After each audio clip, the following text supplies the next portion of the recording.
But it's really funny. So they did not watch Monster Dog. Amazing. They used this as a bait and switch to fuck with. That's almost better for us because then people are definitely like, gonna be well, what the looking for fuck, Monster Dog. We'll have to check and honestly, I do think that we should check and see if It's so funny like though. that does anything for our stats. Yeah, for sure. Because yeah, I'm curious. I'd like to know. Like Blu-ray disc for their other movie. Axum. Fucking. Oh God, for Axum. Yeah, some bullshit. That sounds like it's pretty good. The other thing is, Starz was running a Black Friday deal. Fuck you! God damn it! No! So it was $1. It was one. You set me up and dashed my expectations quite expertly. Bravo! Speaking of a bait and switch, you motherfucker! That's so gross. Dogs, they're coming. They're coming your way. They'll be here soon. Hey, they're the dog people, aren't they? Mr. Hexameister, he escaped from prison. Rupture, the dam, flood, the town. Well, he certainly has a flair for the dramatic. So that explains why Hexameister wants it. Revenge will be mine. I wonder what magic powers this one has. We wait in the bathroom until everyone's gone, then we sneak out and look around. This is amazing.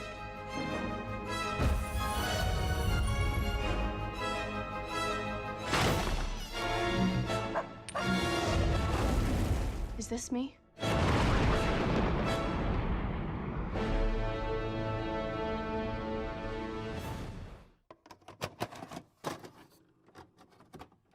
Alright, welcome to the podcast, everybody. This is Boix and my co-host Ilion. Hello. We are Rough Cuts. We watch movies with dogs in them and then rate the dogs at the end.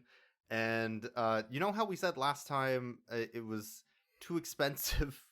I fucking hate that you did this too, because I really didn't expect it. I honestly was like, okay, well, you put up such a big wall to me. I was like, well, you really can't. I'm not going to do that shit. It's too expensive, yeah. I'm like, you really can't subscribe to it and then just immediately unsubscribe. And you're like, no, I'm not. I might not remember, and it's always such a pain in the ass. I'm like, no, that's fair, I guess. But I'm like, you've done so much work before. Like, you bought Chinese knockoff DVD players to then buy like PAL region DVDs to try and play them and like do all this stuff just to try and actually get these old weird flea market DVDs to play for the podcast. I'm like, how hard is it going to be? You just had to subscribe to Starz for like 1 month, and it's only like $5, and then you just get rid of it. It was $12. That's too much. Was it? Okay. It was $12.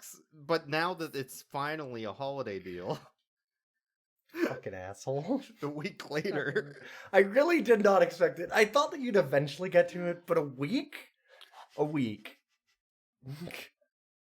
I did not think I would return to Wickensburg so quickly. Neither did the director, because they had no fucking idea what to do with this movie.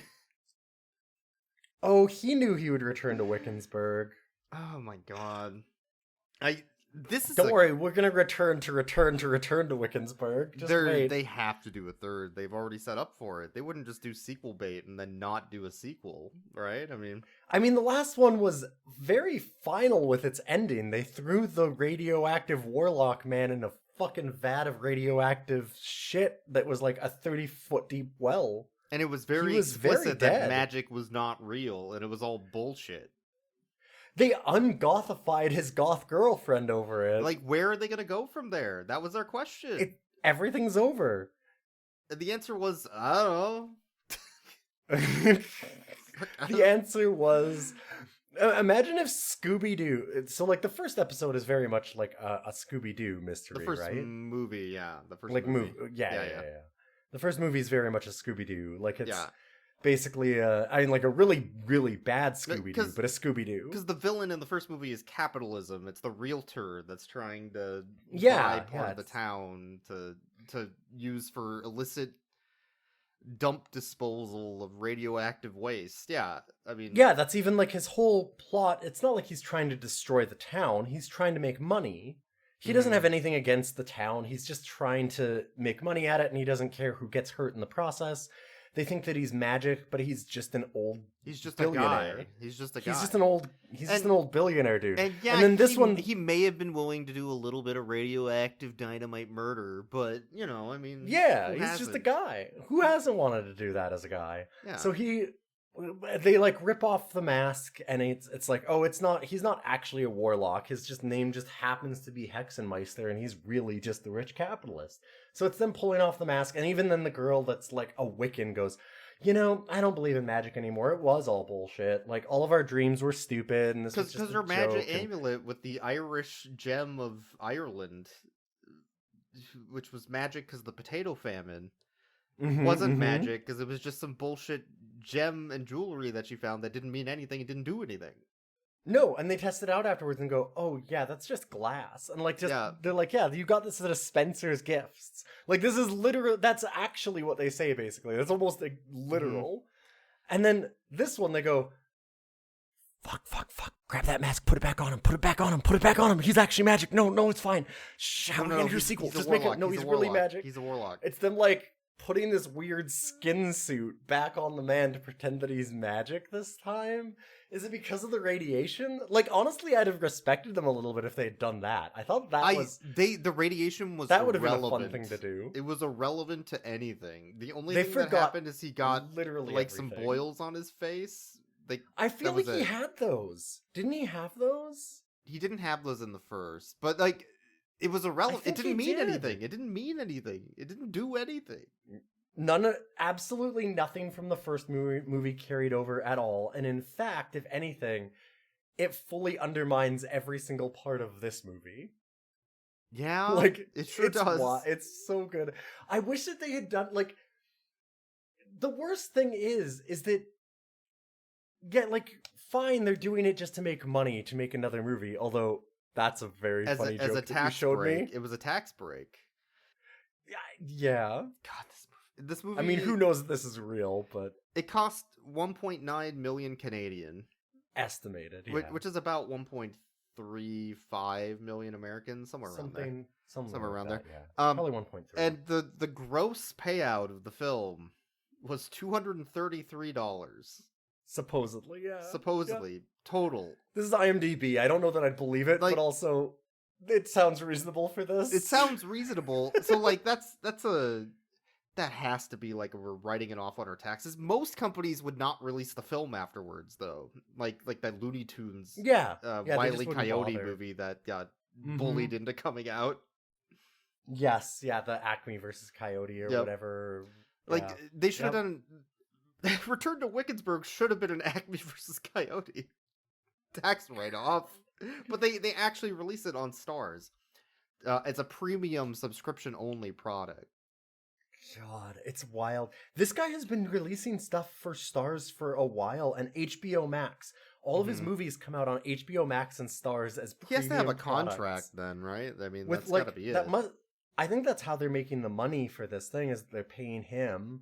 Like, this has got to be some Hollywood accounting, right? Where, like, they pay him to make these movies as tax write-offs in Canada, because I'm so sorry, he is British-Canadian. In Toronto area, yeah. In the Toronto area. So they're doing it, like, really, really cheap, where he's getting tax breaks from the Canadian government. And so I'm sure that what it is Starz is, like, writing off profits on areas where there's, like, favorable tax breaks. And basically sinking it into movies that are just losing a bunch of money, claiming it as a big tax break, and then going like, yeah, we lose a bunch of money on this, but we also, the amount of tax that we'd have to pay on that as profit is less than what we are getting back as like the tax break kind of thing. So they're basically offsetting profits. That's gotta be it. This also could have been treated as like Canadian tourism, because they spent a really long time in the Royal Ontario Museum for no reason at all. But they're saying that it's in Maryland, so it's not helping Canadian tourism. Because it's supposed to take place in Pennsylvania, yeah. Fucking hell. And then they drive to the city. It's Pennsylvania, you're right. Not they Maryland, drive to the city. But yeah, so like that is the Royal Ontario Museum. I looked it up. It's the same exhibits. Well, you noticed right away when there was Canadian, like when there was French British and and English on the yeah, floor. Yeah. Yeah. I'm saying British and Canadian. British? I don't know what I'm talking about. British, Well, Canadian. every- I mean, that's accurate. I That do is know that accurate, every time but, you yeah. see the Prince of England, you salute, and Mhm, you were very distraught when the Queen got super murdered by Peppa Pig. Oh yeah. In Yeah, the we had a horrible puddle incident of 2000. terrible day. I took off my hat and cried for a full 10 seconds. I burned all my Peppa Pig dolls and memorabilia in protest. What the fuck are we talking about? Anything but this movie. This movie sucks. It's bad. I don't think they had any, but any idea that they had for a plot was just we're gonna hit the same beats and the same plot points and the same everything of the first movie, because they had no idea what to do for a plot. So, well, it bothers me so much. We talk about this a lot. It's just, this is me hammering on the same theme that we always go on. But it's so annoying because we talk about this, and this guy is, like we were saying, like, he's just doing it for money. Like, this is just a pure tax write-off bullshit. He doesn't give a shit at all. But how much of a shit do you have to give to make it fun, right? Like, a lot. He could have... Yeah. You don't have to get... But, like, even...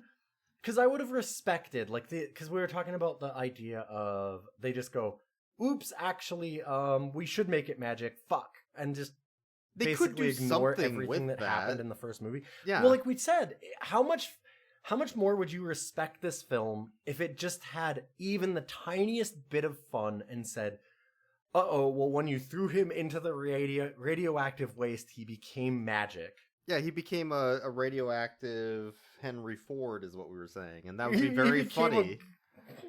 He became a radioactive capitalist, and now he's actually magic. And he's using the power of radioactive capitalism. Yeah, that'd be hilarious. That would actually be kind of funny and somewhat interesting, even if it didn't really make the movie all that much better. Just having fun with the premise and being like, listen, we know it's bullshit, let's goof with it, would have made it somewhat interesting and somewhat fun and somewhat watchable.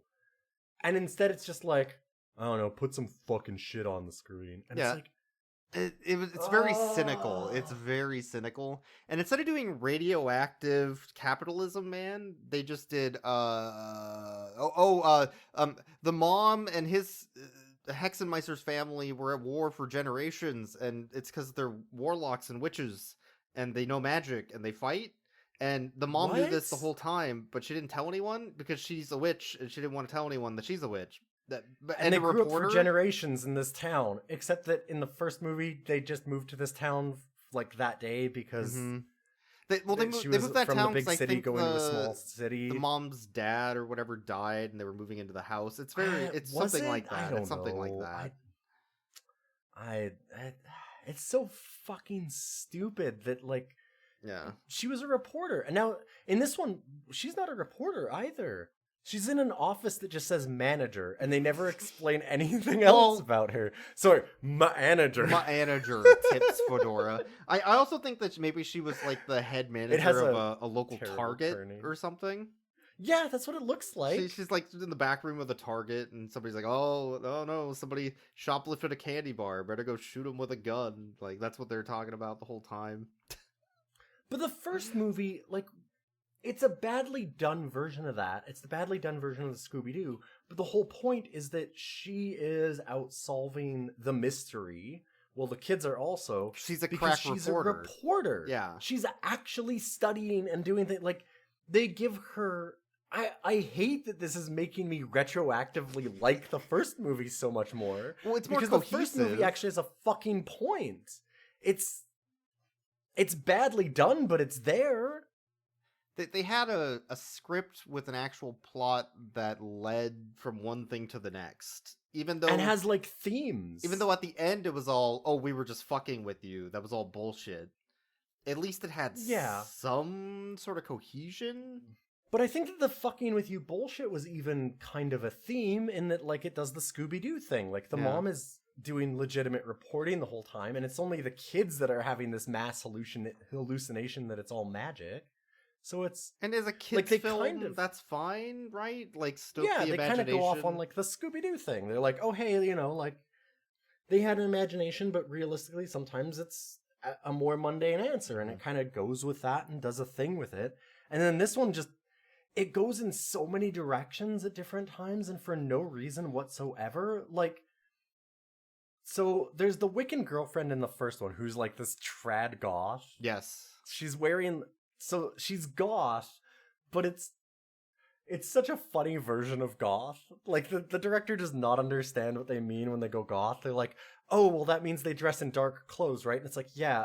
And he's like, okay, so she'll dress like a nun. And it's like, no, that's not what we mean. That's not really what, like, because she's like wearing like an 1800s dress. And it's like, that's not, she's churning butter. Maybe the only goth they ever saw was Ginger Snap 3, right? I mean, maybe that's the only version. She's like, I feel like she's a butter goth. She's churning butter goth on the weekends. Well, goth is Amish if you think about it. In the in the grand scheme of things, it's very similar, right? Yeah. Goth, Amish, very similar. And so she changes into like this very normie kind of like what, like I'd say almost hippie girl at the end of the first one. She starts wearing berets, essentially, like things like that, kind of like that, yeah. And like she has like a My Pony sweater kind of thing at the end of the first one. And in this one, she starts out looking like that, and I'd forgotten that she was goth even because they just do this. Oh god, like nobody looks or acts at all like their first movie counterpart. So she is like that for all of 5 minutes of this movie. And then he goes, oh, look, I found another magic book. And she goes, oh, shit, magic's real again. And immediately goes back into being... Oh, fuck, I gotta go back to goth. 1 second. My goth phase is coming in. Like, again. I mean, so maybe she's like Clark Kent and Superman, and she like turns into the My Little Pony girl, and then she turns into the goth girl back and forth depending on her superpowers. And she's like a reporter. She doesn't want people to know that she's a witch. Wait, that's the mom. Wait. Yeah. But then also so she does that and turns back into this goth girl witch, but then her witch spells work instantly. They actually work this time. She starts doing witch spells and they all work. And it's like, well, why did she ever get convinced to not be a witch when all of her spells work? I know why, by the way. I did figure it out while watching the movie. It's because she didn't go to the next page of the book that told her how the spell worked. Because as she reads further into the book again, she's like, oh, and then she could do spells. Oh, wait. Oh, I didn't read this part where it says you got to cook in the oven at 350. I was just leaving the bread on the counter uncooked. Yeah. Now I know how to do it. Yeah. Because she did that again where she flipped through the book. She's like, oh, what's this? I didn't get to this page yet. Oh, fuck. That's how you do that. Oh, okay. I hate this so much. The other thing this movie is obsessed with is boomerisms. This is an absolute boomer movie. Unbelievable boomer coded. It's so the biggest joke, quote unquote. I'm doing big fucking air quotes of this movie is that 80s music is putrid, vile garbage for your ears to children and teens.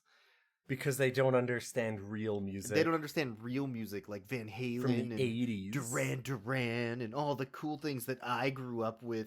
Sorry, I think you're mispronouncing that. It was Van Halen and Doreen. Oh, I know. Oh, this is the music our parents listened to in the olden days. Really? Sure, weird names for bands back then. Look at this. I think this is what they used to listen to these tapes. Fuck. I'm disintegrating in real time. This sucks. Here, try this one. Duran. I hate this.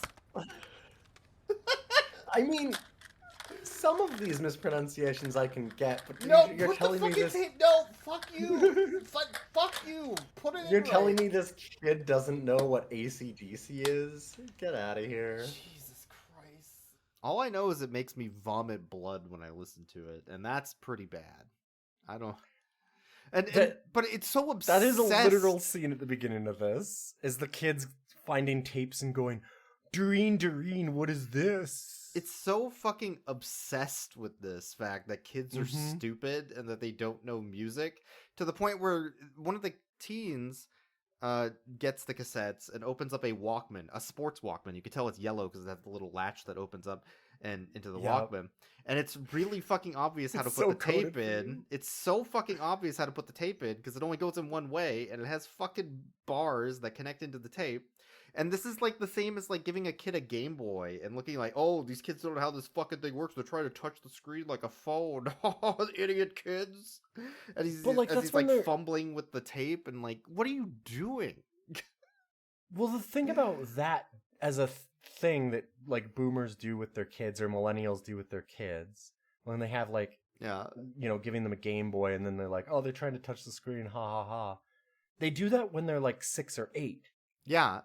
Well, because they're teen. No, I'm just saying that movie, like, but yeah, it's small children. I'm saying that normally what you do is they normally do that with really little kids because really little kids won't look for another design option, right? They don't understand any history, they don't understand pop culture, they haven't absorbed any of that kind of stuff.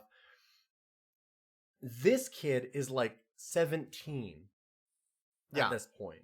And I mean, again, played by a 20-year-old, but like, he's 17 supposedly or something in this movie, and he's looking at it and going, I don't understand Doreen, and how does this tape go in? And it's like, if you give that to a 16-year-old, if you give a Game Boy to a 16-year-old, even if they haven't seen a Game Boy before, and they like try and touch the screen, like the next thing they're going to do is look for an on button. Anything. Right? Yeah. Like, they're immediately going to understand to look deeper than that. They're going to know it's older technology and figure that out. An older kid, he's going like, AC/DC, what is that for a band name? Yeah. And then they have the literal Hank Hill, like, oh, this is toilet music joke. Okay, but when he did put AC/DC in and started vomiting blood and shitting everywhere, that was just normal. That's what happens when you listen to AC/DC. What happens when you listen to AC/DC? That's just normal, yeah. That's how it works, so.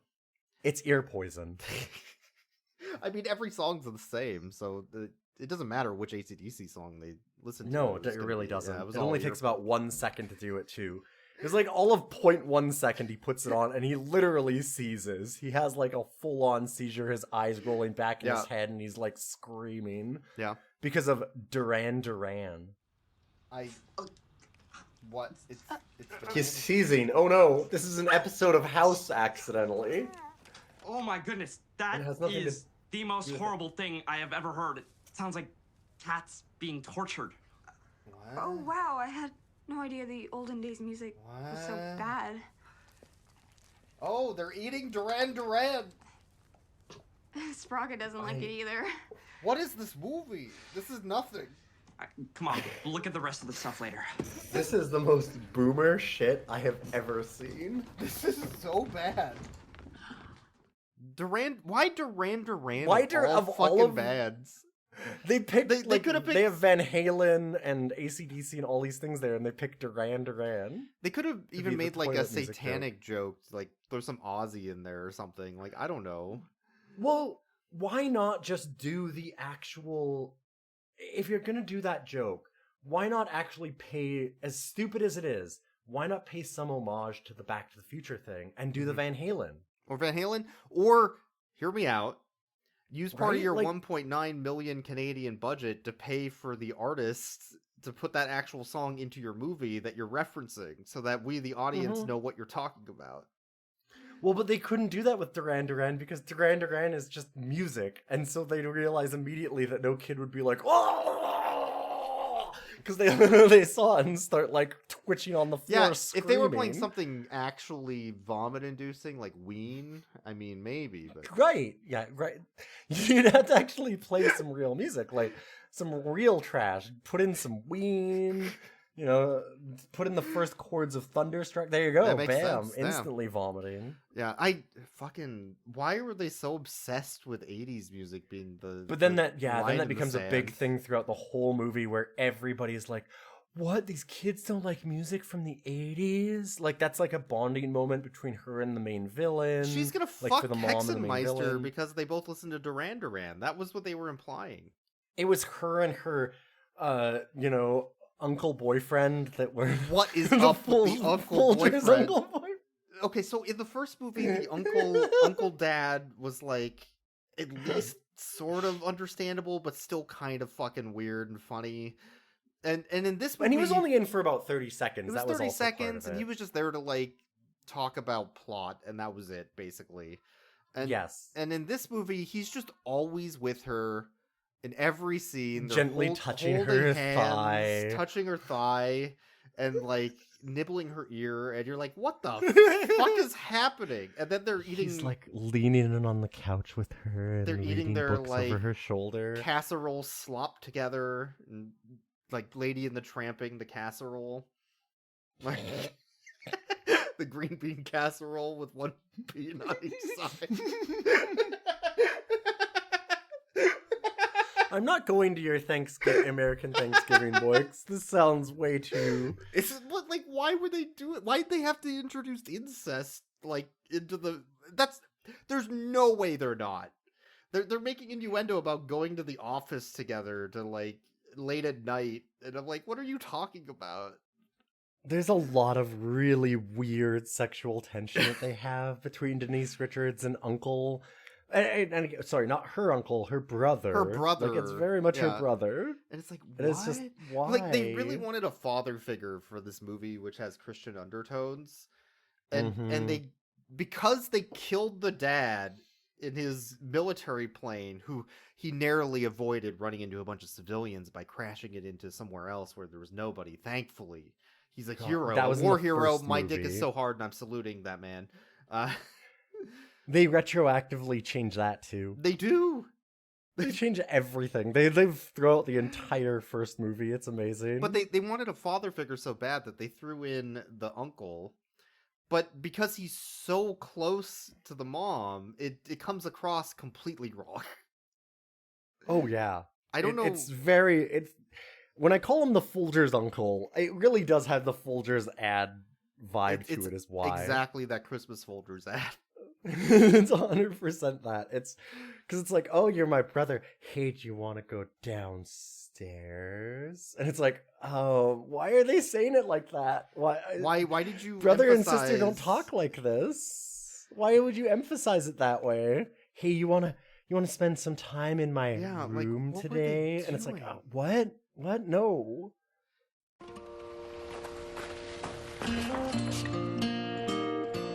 I must have the wrong house. Sister? Oh, I missed you so much. They waited up all night for you, you know. It's a long way from West Africa. Oh, real coffee. He's here. I brought you something from far away. Really? Oh.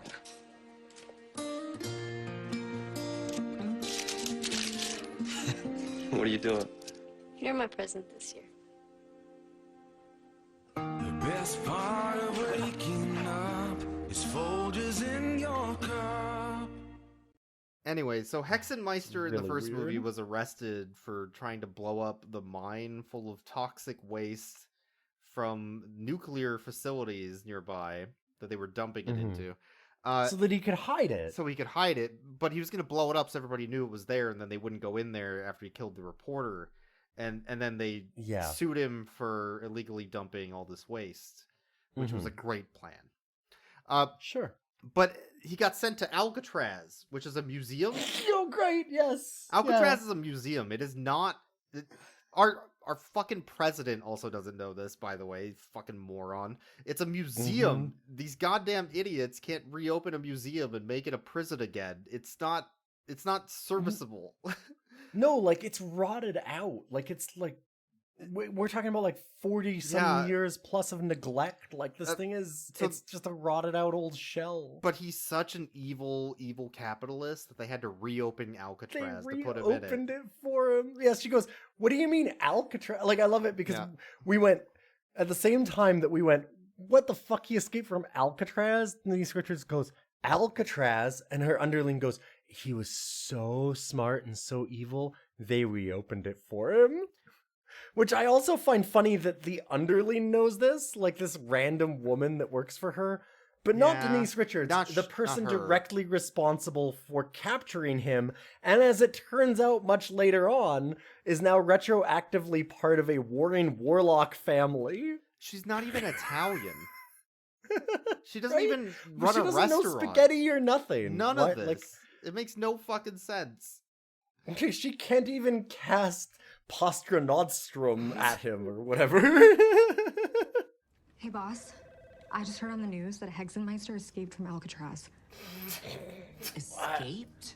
Alcatraz? From Alcatraz? Yeah, Alcatraz. From Alcatraz. You know, the museum. They closed that years ago. Yeah, the museum. He was considered so dangerous, they reopened it. Okay, all of our questions were answered. I should have realized. Did he escape? So anyway, the FBI shows up and is like, oh, Hexenmeister has murdered millions of people over eons. And you're the only one to ever get away from his capitalist nightmare hellscape of murder. You're the only person who's ever seen him face to face and lived. And then Denise Richards is like, oh, is that good? What? What are you talking about? He was just a man. So then Hexenmeister, who is not a warlock, who is just a capitalist man, pulls out his big book of pictures, his big picture pop-up book, which has a picture of an orb in it, and then he puts his little magnifying glass monocle on the orb, and it creates a hologram of the orb above the book, and he's saying, I'm gonna get this magic orb. It's an orb of explosions. It makes explosives. And I know I have all that TNT from my previous plan, but this orb is way more important. It's way better. And I'm going to use it. It'll blow things up real good. I'm going to use it to blow up the town. And by that, I mean the dam near the town, which is going to flood the town because it's more complicated that way. And and that'll destroy the town. Wait, that's not at all what he wanted to do. The whole point of he didn't want to destroy the town at all. He was making money. He wanted to hide the evidence of murdering the reporter that was looking into him. It had nothing to do with the town, but now he wants revenge. No, and hiding his crimes for money, right? Like his monetary crimes. This one's now just, I'm going to blow up the town. Why? Oh, town seems blow upable. And apparently his family's been here since the 1700s, dude, but... Learn fucking dynamite. No bell has existed. Well, I know he's old, but maybe you could, learn a tech. His family moved into Pennsylvania in the 1700s, which has to be the late 1700s, I would assume, given the age of America as a country, because he moved there from Europe. But this Hexenmeister has only been alive since the 1960s, 70s, they said in the first movie, but he was also driving Henry Ford stuff and riding a train from the 1800s, and he's supposed to be older in the hundreds, maybe. The age of Hexenmeister is a fucking mystery. It's extremely ambiguous. In the first one, it was done as kind of like a fake out, quote unquote. Like it was a bad fake out. But it was done as a fake out of the kids being like, what if he's older than that? And then it was like, no, he's just a dude. Like, what the fuck is wrong with you? And in this one, they're like, oh, what if he's older than that? And it's like, no. No, he's not. No, you already answered that. Yeah. But you already answered that question. So anyways, the son of Reporter Mom, our other main character, I guess, in addition to Witch Girl, is having clairvoyant dreams of just random mist puzzles. And then he'll wake up in the morning and be like, hey, look at this. And it's a doodle of a dick that he drew. And then they'll be like, whoa, that's a really cool doodle. What does that mean? He's like, I don't know. It looks kind of like the Nickelodeon GAC symbol. And yep, it is literally just like it's a squiggle. It's a clip art of, if you went and Google searched splat vector image, you would get this. I was going to say it looks like a silly band. The fucking rubber bands that are heated into his shape. It looks like that. And he's like, hey, what do you think about this? I drew this. Is this anything? And she even goes, which direction does it go? And he goes, I don't know. Oh.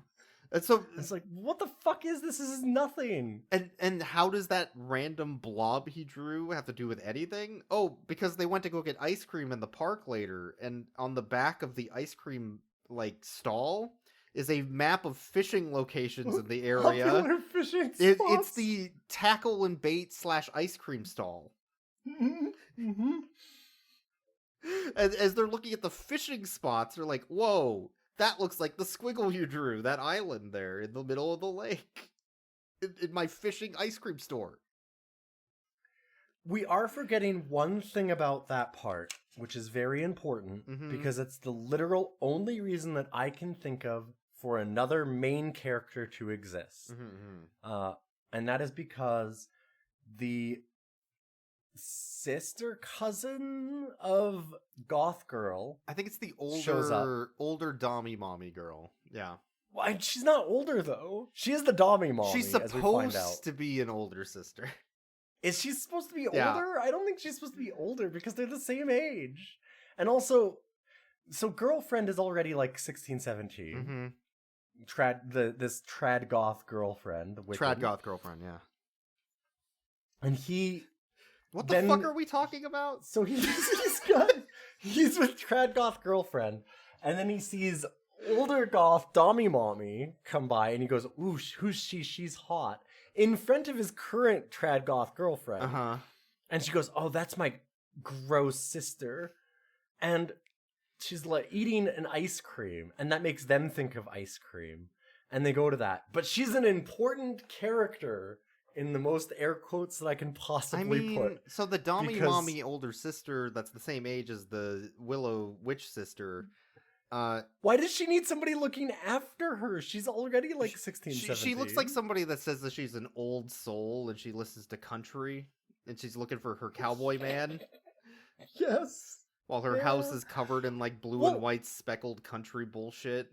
But every once in a while she's also like, when they have her telling the girl to scrub the floors with that scene where they do an angle that is extremely abhorrent. Why is she Cinderella? I know she's well, but when she's sitting there like that in that scene specifically, remember how she walks into the room and like leans against the door in like, I do remember that, porn way, and she's wearing like a full like latex leather tight suit. She sure is, yeah.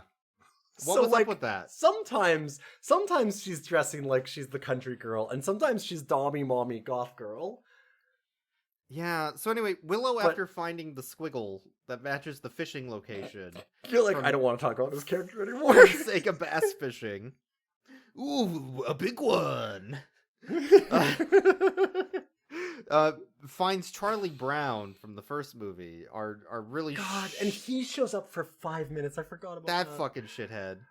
And they ride out on a rowboat. And his fit is even worse. It's even Somehow worse. he looks even worse. He looks less like a Peanuts character and even more like a... I have a question. Do you think he chose his own outfit for the movie, or did they have an outfit for him? It could go either way. They had to have an outfit. No, they had an outfit for him. This is definitely what boomers think kids are. This is Richard Boddington's idea of what kids are, because he watched Saved by the Bell on repeat over and over and over. Because he looks even more screech-coated than last time. He has like a laser hat. Like he has blue and red laser hat on this time. So on the map that they found in the book, by going to the next page, because she constantly doesn't read ahead in the book, there were all these symbols of suns from different civilizations, like Native Americans, Aztecs, Egyptians. What does that have to do with anything in a small town in Pennsylvania that was filmed in Toronto? Well, and he goes, well, it's not even on the map. And she goes, that means that it's even more of a mystery. It's on the map. Oh my god. Fuck you. No, it doesn't. So when they go to the island of Sillybands and Gak, they find a Native American like drawing of a sun on a rock, which hologram images a sun onto a tree, and then that does nothing. It does nothing. I don't know what that was about. What the fuck was that about? Yeah, actually, it doesn't do anything else, does it? No. So anyway, I guess that means they just know that it's real. Maybe they found the Aztec amulet from the Native American painting in the tree. Oh no, they do. No, they find the Aztec amulet. The Aztec amulet, and it was made of Aztec. So it's an gold. Aztec. So this is an Aztec drawing in Pennsylvania. Well, no, it is a Native American drawing, they said, but it found Aztec gold, which the Aztec gold leads to an Egyptian. I think they're saying that Aztecs are Native Americans.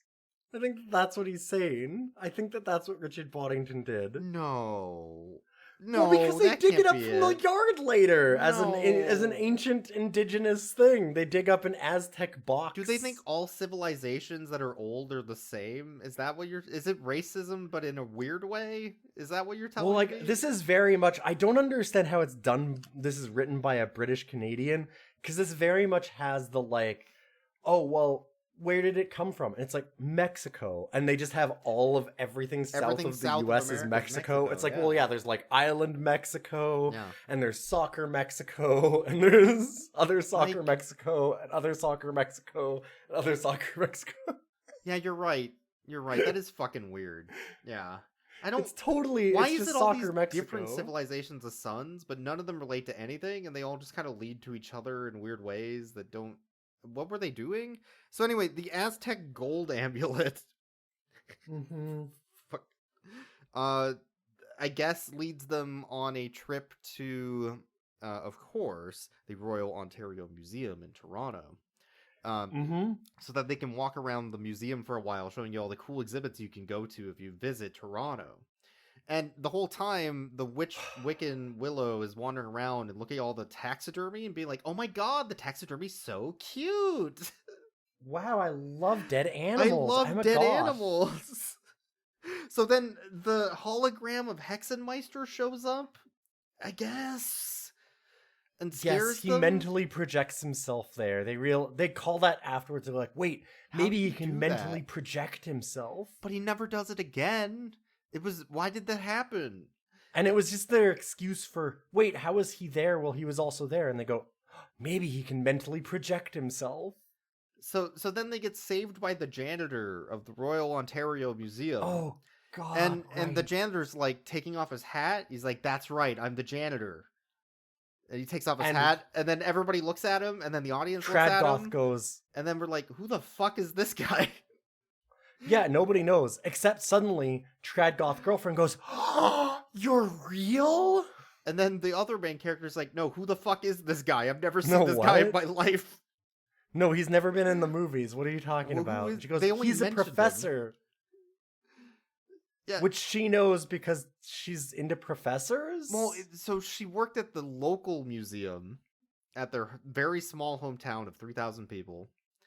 And that museum was ran by the professor who horribly died. God, I forgot about that in the first horribly movie. died. Right. And then in this movie, they're like, oh, I didn't die. I faked my own death so I could work as the janitor at the Royal Ontario Museum in Toronto. It's so great here. It's so good. You should really visit the GTA area. More people should fake their deaths so they can work cleaning up the shitters of this museum. Like, what?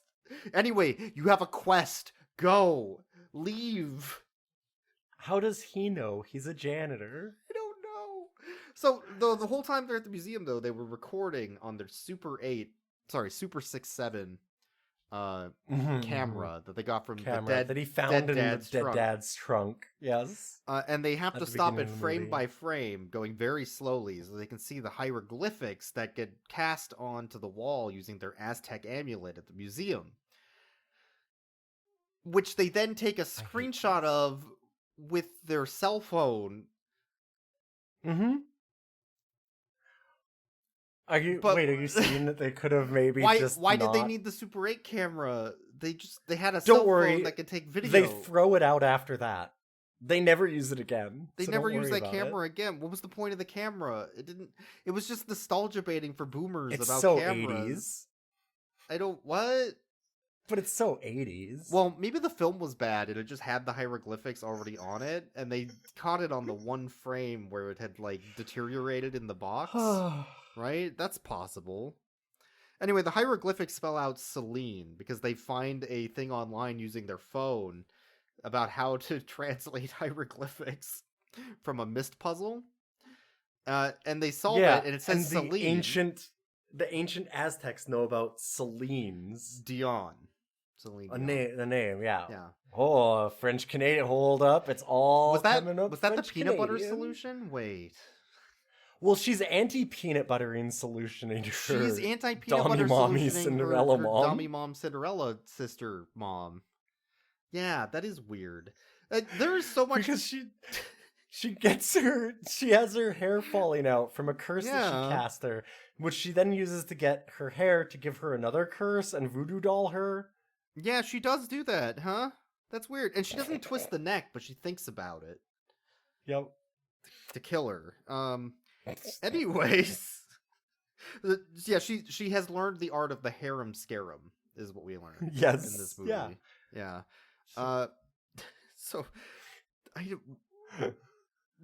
don't worry, none of that matters. The whole whole side plot with the Cinderella Dommy Mommy is she just like manipulates her voodoo doll to embarrass her one time, and then she gets locked in her room, and then she just picks the lock and leaves. She has a lock and then the Cinderella Dommy Mommy never shows up again, so don't worry about it. It's like in Taskmaster when you just bring your own set of lock picks. And you're like, hey, where did you get that? Oh, I brought it with me. Oh, I just bring that. Yeah. What the fuck is wrong with you? Anyways. So they... if Tradwives all have lock picks, maybe maybe the Tradwife trend's not as bad as I thought. If they're all just like, no, the traditional Tradwife thing is to lock pick. The movie literally does, what does that translation mean? Oh, it's Celine. What the hell does Celine mean? And then it cuts to the mom walking in and Willow being like, oh, hi, Celine.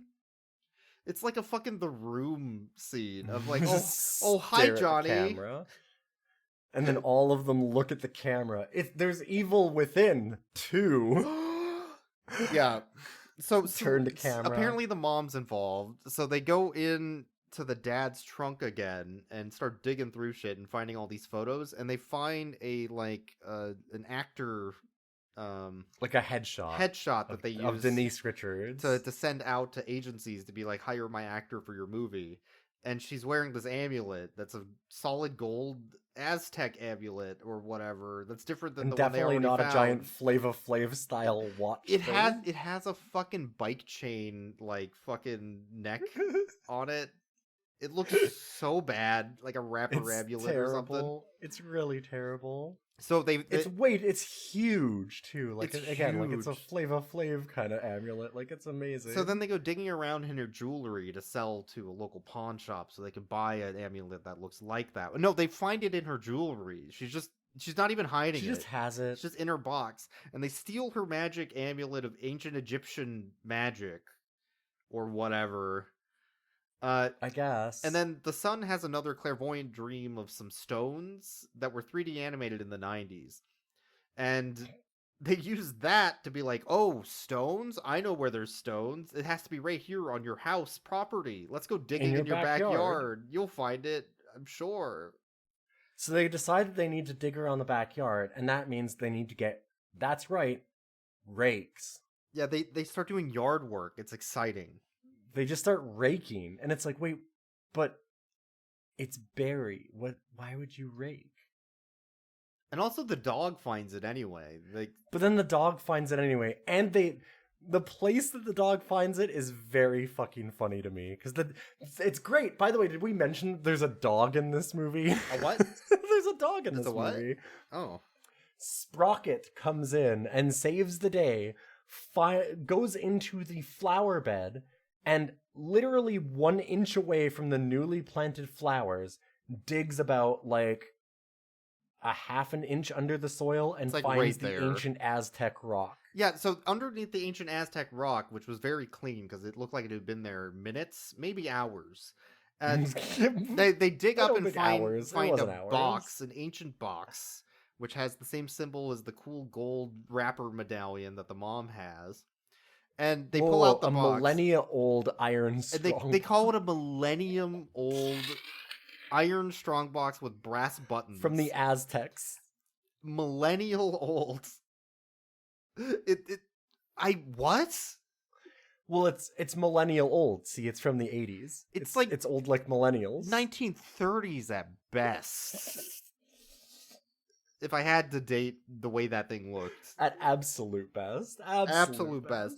So they try to open it up, and when they try to open it up, Hexenmeister shows up He's like, "Oh, I've seen you found my magic box. I've been watching you from the shadows in a non-weird and creepy way. I just like getting photos of you delivered to my house." Oh yeah, he had photos of. Hey, give me those photos of kids. So he is a billionaire. So then they open up the box and they open it up and inside is the orb. And when Hexameister sees the orb, he starts coming. Like he just has an orgasm. Obviously. And then he abducts the children back to his hidden secret mansion that nobody will ever find. God, right, they call it his hidden secret mansion. It's a mansion. It's a mansion. And again, in the first movie, it's literally just he lives in this rich house in town. And it's been there for 300 years, supposedly, and there's a ton of paperwork that they have to file for tax reasons that she's already found as a reporter from the last movie. Well, also, okay, listen, you cannot have a secret mansion. The IRS will fucking find you. You do not want to fuck with... You pay your taxes. With the IRS. Yeah. Magic people have to pay taxes too, I'm sorry. So anyways, the mom just shows up at the house where at Hexameister's mansion, I guess. Mm-hmm. This is after Hexameister reveals... Well, because he leaves her a note and he says, "Come to me. Come to my house. Here's the address." No. That's the thing. It doesn't have the address on it. She's been looking for his secret mansion the whole time, and he just gives her a note that says, "Come to me." You can see the whole note. Mm-hmm. And she just now knows where it is. Yeah, she shows up. But this is after we find out that's about... been the whole plot about, no one knows where it is. We do find out that Hexameister has the deep lore of a YouTube prank channel / food review channel. That was actually half which he uses to prank the kids as like a reactionary... he's a fucking reaction YouTuber. That was almost the joke. That was kind of okay, because he's like, "Oh, well, I have another thing to tell you." And it's like, "What?" "I'm your father." Wah! Does a big laugh, and it's the stupidest fucking thing. It's nothing. But the kid's like, "What? What are you?" And he's like, "Did you get that for the YouTube chat? We fucked with this kid, right? That was Star Wars. YouTube Remember Star Wars? Anybody see a It's Star from Wars? the 80s. It's very good." Fucking goddamn it! Plan will never succeed. He said it's not the scale. He was making fun of him for getting the scale wrong. Yeah, his jet crashed into the sea. Oh, hold on. No. I am your father. What? What? They're doing Star Wars. You should have seen your face. Did we get that for our YouTube channel? The what? I crack myself up sometimes. It's our YouTube stuff channel. Yes. Get me the orb. Like half a joke, I guess. What? So anyway, after the mom shows up, Hexameister says, "Oh, our family's been fighting for generations, and now we will have an orb battle." And then the mom gets the amulet from Willow, and they have a super low energy orb battle. Like the lowest energy orb battle imaginable. It's like Breakout Pong something battle where they keep... One of them opens a shield to block their orb, while the other one shoots the orb at the shield, and whoever gets hit by the orb first dies, I guess, is the plan. The funniest thing about that is that he summons up a shield before she summons up an orb. Yeah, so he knew she was going to summon an orb, and he also knew that it was going... And he even says, actually, after that, "My turn." And it takes a good 30 seconds for this very slow floating orb to go towards him and hit his shield that he had already pre-prepared that she could have seen. It's like the pickleball of Warlock battles. Like they're using a fucking air-rated orb. Yeah. Yes. Yeah. The wiffle ball orbs. It's embarrassing. Magic wiffle ball. So then after she shoots a big orb at him, he's like, exit stage left. Let me open up this portal to another dimension I will walk out because I am a capitalist. Which he does very slowly, draws this whole big thing, and then does it. Well, also, wait, I just realized, why didn't he use that to escape Alcatraz? He has his minions. Sorry, do what? Out. Oh, because of the walls were made of asbestos and lead, which block Warlock powers. They could have been like, wait, he's radioactive magic. It's a lead-lined place. They could have, put him in because he's got radioactive powers now. Why didn't they do something cool like that? They could have. It would have been stupid. But that would have at least been fun. Anyway, after the mom defeats the Warlock using witch powers, Willow's like, witches are real? I thought all that witch magic I was doing was bullshit, especially when I did all that real magic. Tell me about all your magic powers, Mom. And she's like, no, I'll wait till we get home. And then after they get home, Uncle Dad, who is definitely way more involved with his sister than he should be, brings the FBI agents in. He's like, hey, remember the FBI agents we mentioned earlier? They weren't actually from the FBI. They were part of the Order of the Orb. They're here to protect the orb. They spend all their time pondering. And then the orb order is like, and we heard a very cool dog saved the day. And then they get into a 90s laser light Photoshop, like what you got your photos done against when you were in school. Because new movie.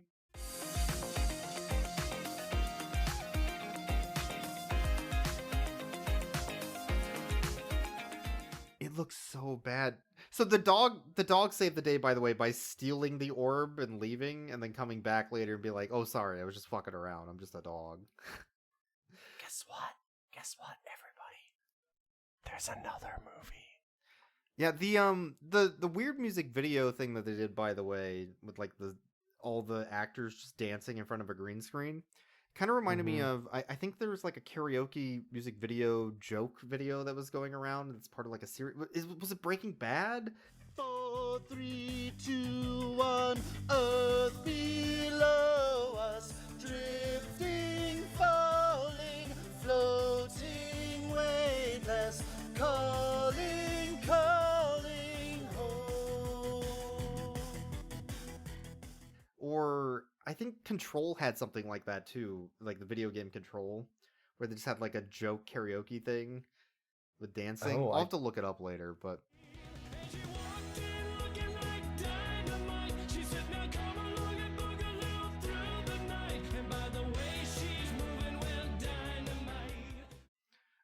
Control has a really good music thing in it. It was like something you would do as a shit post of something else. Yeah. But they did it seriously here as like a, look, our movie's so fun. Yeah. This guy looks at shit posts and thinks they're real. He's the one that like shares out memes with minions on them as if they're real truth. Minions weren't from the 80s though. I mean, it's probably like they're not good trolls anymore. Or something instead, like troll dolls. That's the this guy's real so stuff. Old school. He's still sending out troll doll memes. This guy's still sending like comics of Beetle and Bailey to his friends, be like, "Have you seen the new one?" And it's an old one that was posted 40 years ago in the newspaper that they just rerunning. But yeah, don't worry. There's going to be another movie, and in fact, when I went and looked it up, did they actually announce is there another it? Movie?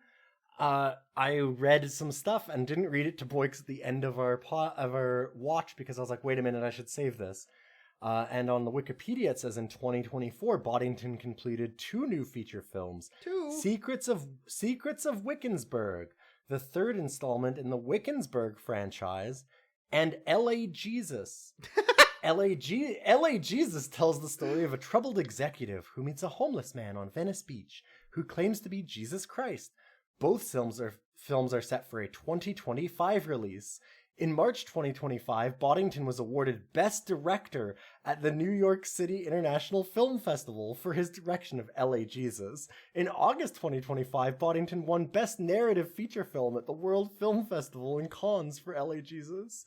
In October 2025, Boddington won Best Narrative Feature Film for L.A. Jesus at the L.A. Film Awards. So if you ever feel like you can't do real work and that you don't deserve your career, just remember that Richard Boddington is winning Best Director awards. I'm gonna go stand in the shower and cry. Alright, well, let's rate the dog, I guess. It is unbelievably depressing. This is so fucking depressing. I cannot tell you enough that this is not like a funny, haha, oh, she's got a Cinderella Dommy Mommy movie. This is oh god, she now has a Cinderella Dommy Mommy. What the fuck are we doing? Yeah, why are we watching this? That's what this movie is. And we've seen, this isn't the first movie or second movie that we've seen. This is like the fourth movie we've seen from him. He's also done like an Against the Wild and Against the Wild 2. And those movies might be even worse than this. This man he's not talentless. He's below talentless. He is a cynical fucking monster of a filmmaker, where his movies aren't done for fun or anything. They're done as like bait and switch garbage. And I hate him in an unbelievable fashion. Like, fuck Richard Boddington. That he'd ever win any award for art makes me feel unbelievably depressed. Yeah. And also Sprocket's in it. And also Sprocket's such a good doggy. Sprocket's a cute little pup. Loves to be held. Nice little white, like, Shih Tzu. Bichon Frise, maybe. Can dig in the ground a little bit, I guess. And loves to steal orbs from warlocks. So I'm going to give Sprocket a orb stealer out of 10, I guess. Mm-hmm. Well, and Sprocket really helped them, like, bring that trunk with their dead dad's stuff upstairs. So I'm going to have to say that based on, like, pulling that trunk upstairs and what was in it, it's like Sprocket's like a 6 or 7 out of 10. Yeah, that makes sense. Like a 6-7 out of 10. More of a super, but yeah, no, that makes sense. A super 6-7, maybe. Yeah. That's it for this episode, I guess. I fucked up. I can't believe. And the worst part is, I think that we have to watch the third when it comes out. It hasn't come out yet, but I feel like we're gonna have to. We mentioned there was a third one. Yeah, we've said it. We talked about it. It was such a big thing. We've got to, right? God. I mean, I don't know where they're gonna go from here because they didn't fucking go anywhere in this one. So. Oh God, he also did the Dogfather. Yeah, the Dogfather was. I forgot that Richard Boddington awful. also did Dogfather. I was looking at it just like popped into my brain like a Cinderella Dommy mommy. It's so funny that literally a week and a half had passed and you had already forgotten all of the first movie.